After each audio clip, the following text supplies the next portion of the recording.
मित्र खोजें जीवंत प्रयास। इस दुनिया में अगर इंसान ने सबसे पहले कुछ बनाया होगा तो बेशक वह मिट्टी से ही बनाया होगा। शायद मिट्टी का कोई बर्तन बनाया होगा या किसी की मूर्ति। क्या बनाया होगा मुझे सोच में डाल देता है। इस सवाल का जवाब उतना ही पुराना है जितना पुराना है मिट्टी के कला का इतिहास। आखिर मेरी दादी भी कहती थी, इस मिट्टी से जन्मे हैं, इस मिट्टी में मिल जाना है। इस प्राचीनतम कला के खोज में मित्र की टीम कच्छ गुजरात से आगे बढ़ते हुए पहुंची पश्चिम बंगाल। अगर आपने हमारी गुजरात आर्ट डायरीज नहीं देखी हैं तो आप उसे भी ज़रूर देखें। पश्चिम बंगाल में हमारी मुलाकात हुई मिट्टी से जुड़े कलाकार निबारिन पॉल से।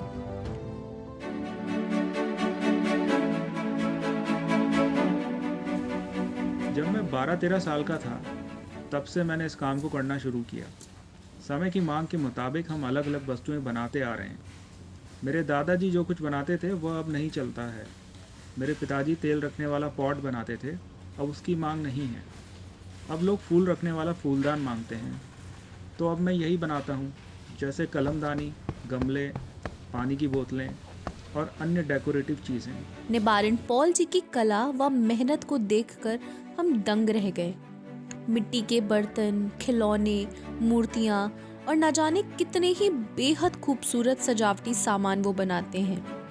इतना खूबसूरत सामान मानो उन्होंने अपने हर सामान को सुंदर बनाने में अपनी जान लगा दी हो। इनकी मेहनत और लगन देखते ही बनती है।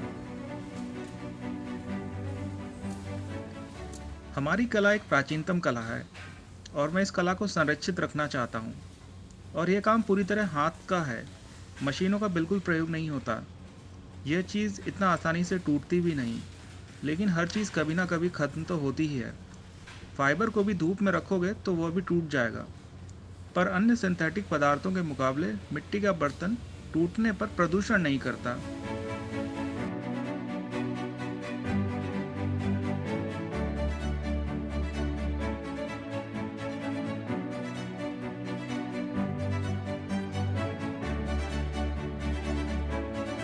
अपने सधे हुए हाथों से कोमल मिट्टी को तराशते मंत्रमुग्ध मैं उन्हें घंटों तक देखती रही। कितनी सफाई से वे विभिन्न पैटर्न उकीरते हैं। ये उनके बरसों के लगन व परिश्रम को दर्शाता है। ये बताते हैं कि अलग अलग चीज़ों को बनाने में अलग अलग समय लगता है। कुछ चीज़ें कुछ दिनों में ही बन जाती हैं और कुछ को तो कई महीने भी लग सकते हैं। ये आगे बताते हैं, मेरी एक बेटी है और एक लड़का है। वो पढ़ने जाते हैं, पर वह भी मुझे देख देख सीख रहे हैं। थोड़ी मदद भी करते हैं। सरकार से कोई सहायता राशि नहीं मिलती, पर सरकारी मेलों में हम अपना सामान बेचने जाते हैं। कभी कभी सरकार के लिए ट्रेनिंग भी देने जाता हूँ। इस काम के लिए हम एक विशेष प्रकार की चिकनी मिट्टी का प्रयोग करते हैं। ऐसी मिट्टी तालाबों के पास मिल जाती है। हम मिट्टी को पहले अच्छे से सुखाकर कूटते हैं और उसके पाउडर को छान लेते हैं। कोई भी कंकड़ पत्थर नहीं होना चाहिए, नहीं तो कलाकृति में दरार आ सकती है। फिर हम मिट्टी में पानी मिलाकर अच्छे से गूंथ लेते हैं और ढक के प्लास्टिक बैग में रखते हैं। ये कई दिनों तक प्रयोग में लाई जा सकती है।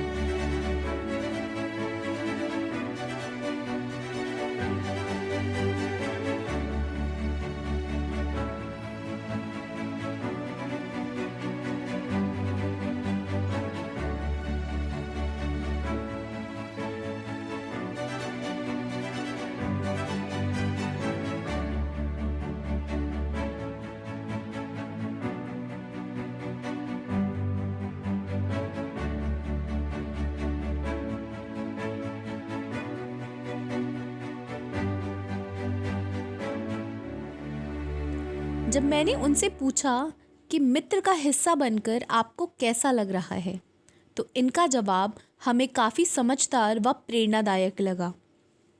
भविष्य तो ऑनलाइन का ही है। पहले मैं अपना ज़्यादातर सामान सीधे खरीदारों को बेचता था। मुनाफा कमाने के लिए हमें बड़े ऑर्डर्स की ज़रूरत पड़ती थी। बिचौलिए सस्ते से सस्ते में खरीदना चाहते हैं। पहले थोड़ा डर भी था। सरकार जागरूकता अभियान भी चला रही है। धोखाधड़ी भी काफ़ी है ऑनलाइन में। जितना हम कमा नहीं पाएंगे उससे ज़्यादा गवा देंगे। मेरे जानने वालों के साथ कुछ घटनाएं हुई हैं, पर मित्र जैसी संस्था पर मुझे भरोसा है। ऑनलाइन सेलिंग से मैं अब ज़्यादा से ज़्यादा लोगों को सामान बेच पा रहा हूँ और दाम भी बेहतर मिल रहा है। मुझे ऑनलाइन बाज़ार का हिस्सा बनकर काफ़ी फ़ायदा हुआ।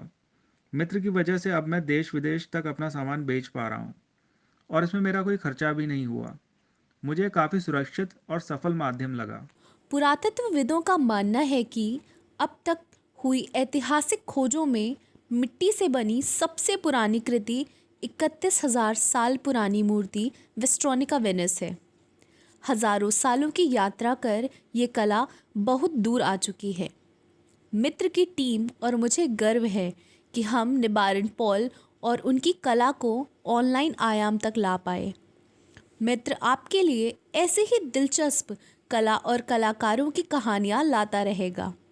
आपको अगर यह वीडियो अच्छा लगा या आप मित्र की पहल को प्रोत्साहन देना चाहते हैं तो हमें लाइक और सब्सक्राइब करें।